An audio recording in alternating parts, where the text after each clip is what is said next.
Welcome to this week's edition of Netlinked Weekly, where we have news about what's hot and awesome deals and tips for how to use the NCIX website and all that kind of great stuff. So I accidentally left my clicker on the floor, so I'm just going to go ahead and advance to the next slide. So it is NCIX's massive Labor Day sale event with $4.99 shipping for your entire order as long as it's over $50 and under 100 pounds. And oh, don't forget, guys, as usual, there's a picture of me somewhere in the banner, which you can find on the banner vault, which is linked below. And I actually haven't been able to find this one, although I think part of it is due to the color depth on this TV, because I was looking for one of the previous week's ones that I couldn't find, and I looked for it again at home, and I was able to find it no problem. So there's no prize. You just have the satisfaction of finding the hidden Easter egg. So because I accidentally screwed things up and we did our interview before I did the deals, but with this background on it, I'm going to go ahead and introduce our special guest for the week. So our special guest this week is Brian from Assembly. So say hi to Brian, everyone. Hello. You didn't say hi to Brian, everyone. Oh, okay. Okay, let's try that one more time, guys. Say hi to Brian, everyone. Hello, Brian. What? You're killing me here. So, Brian, actually, I'm going to let Brian introduce himself. Tell us a little bit about what you do.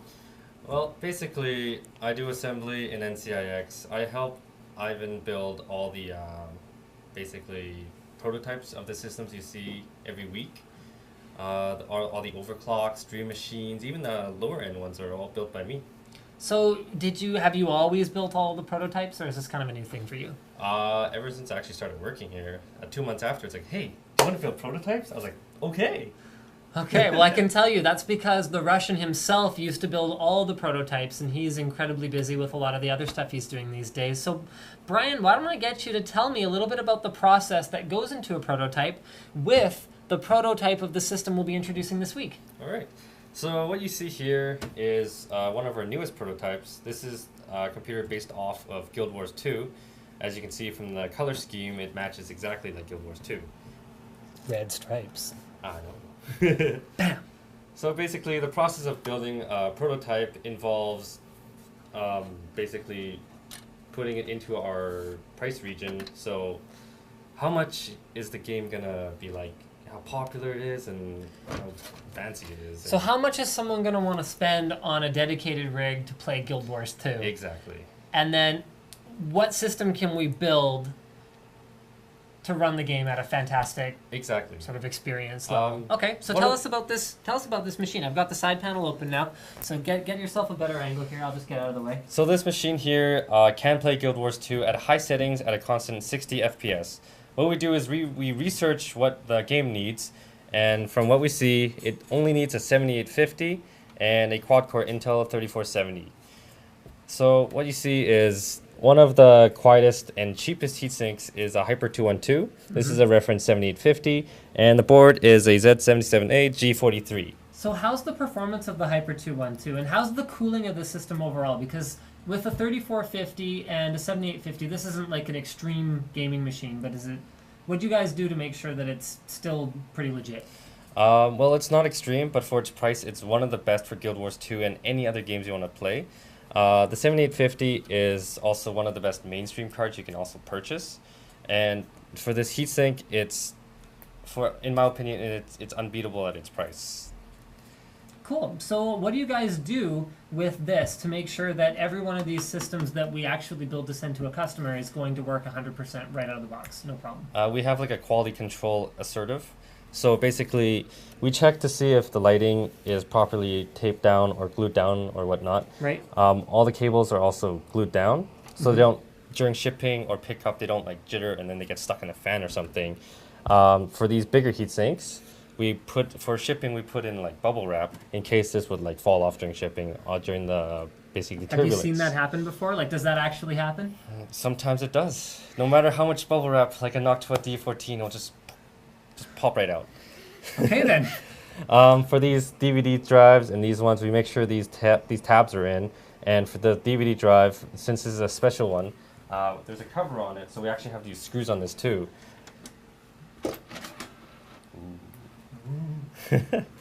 Other than that, we also check to see if the RAM is compatible, see if it works fully, and in this case it works, everything's tested for.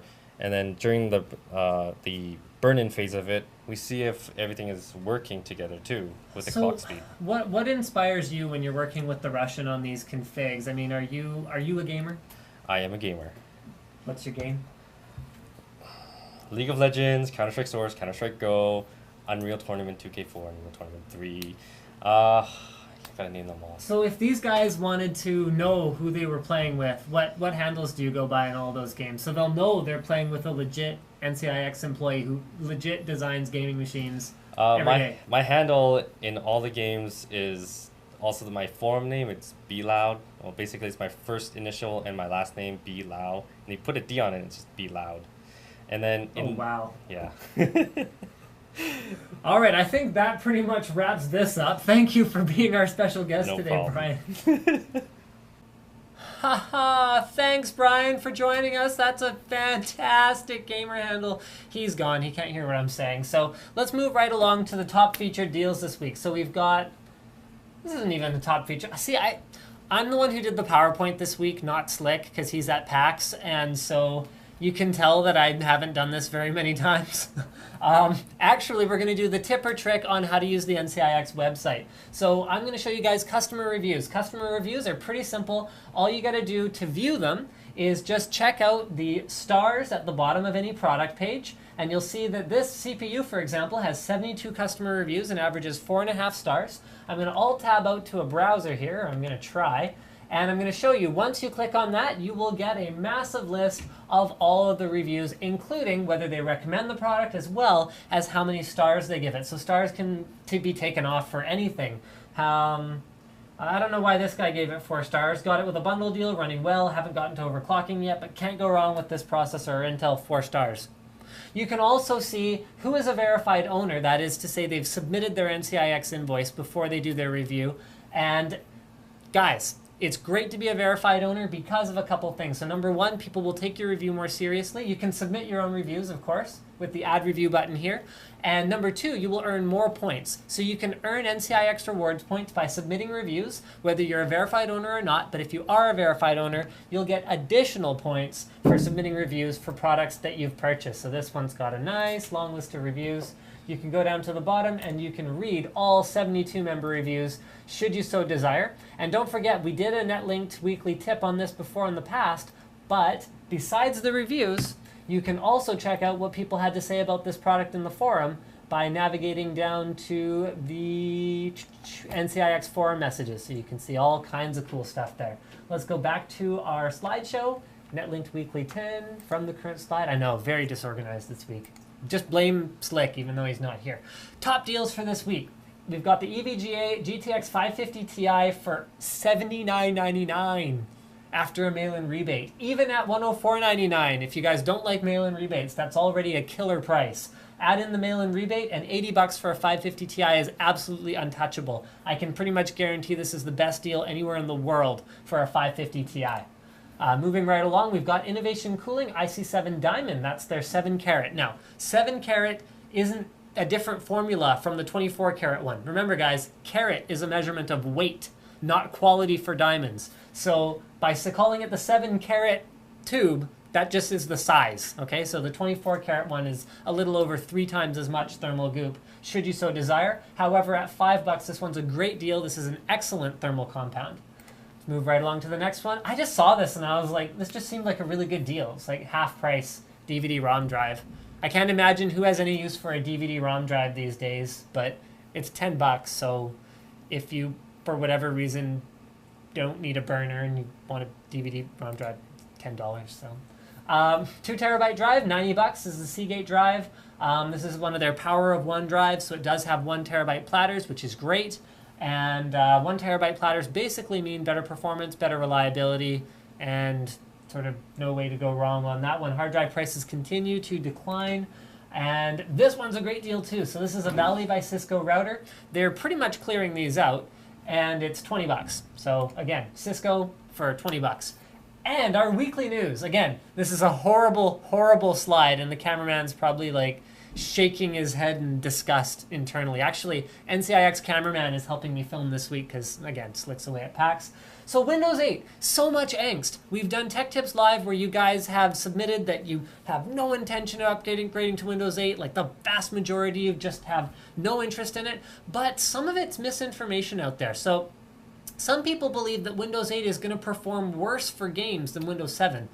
They're based on the same kernel. It's going to be pretty much identical in terms of performance on any kind of a high-end machine. And because it's lightweight and designed for tablets, Windows 8 should even perform better than on Windows 7 for low-end machines where system resources are going to be strained. Now, something to bear in mind, guys, is this is another paradigm shift.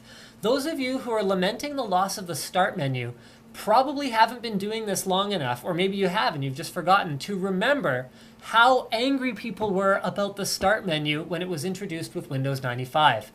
What was wrong with Windows 3.1, where all of my stuff was just arranged like this on the screen and I could access it wherever it was at any time?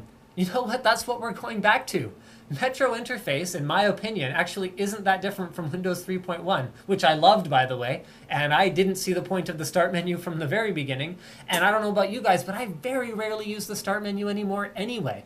I'm always using my jump list, I think is what it's called, and then I'm using my favorites and quick navigation on the side to get wherever I need to go. I almost never touch the Start menu except to press Start and type in a search, which is way more efficient anyway. So I don't think it's that big of a deal. I'm not necessarily 100% on board with being forced to use the not Metro but something else interface. But I think we'll get used to it, especially as the devices evolve to properly take advantage of it. This was just announced. This is Samsung's Series 5 Ultrabook, featuring not only a proper Core i5 processor and like proper PC spec and keyboard and touchpad and all that kind of stuff, but a full touchscreen. If you've got a tablet, you probably know what I'm talking about, but how many times have you guys been, sorry, I'm just going to step off camera for a second. How many times have you guys been sitting there using a computer that has a keyboard and mouse and gone, oh, I need to scroll down this web page, and you're almost tempted to touch the screen and go like this? Cameraman, have you ever felt that way?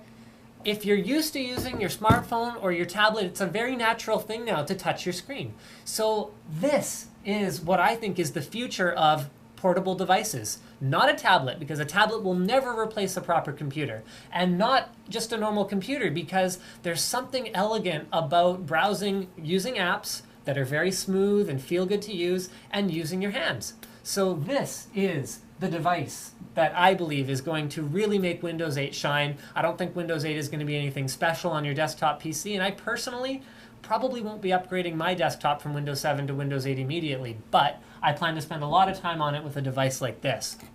And I think that pretty much covers it for Netlinked Weekly. I hope you guys enjoyed the show, and as always, okay, I've noticed that some people are leaving dislikes on Netlinked Weekly, like right away, before they even have a chance to watch it. So if you guys are enjoying what you're seeing, please leave a comment. If you're not enjoying what you're seeing, please leave a comment. Like and dislike is sort of interesting for me to look at, but it doesn't give me feedback on how to improve the show. So guys, participate. That's the most important thing. I do read almost every comment that gets left under a video for the first few days. So please reach out to me, and if you have other feedback, also you can tweet at me at LinusTech on Twitter.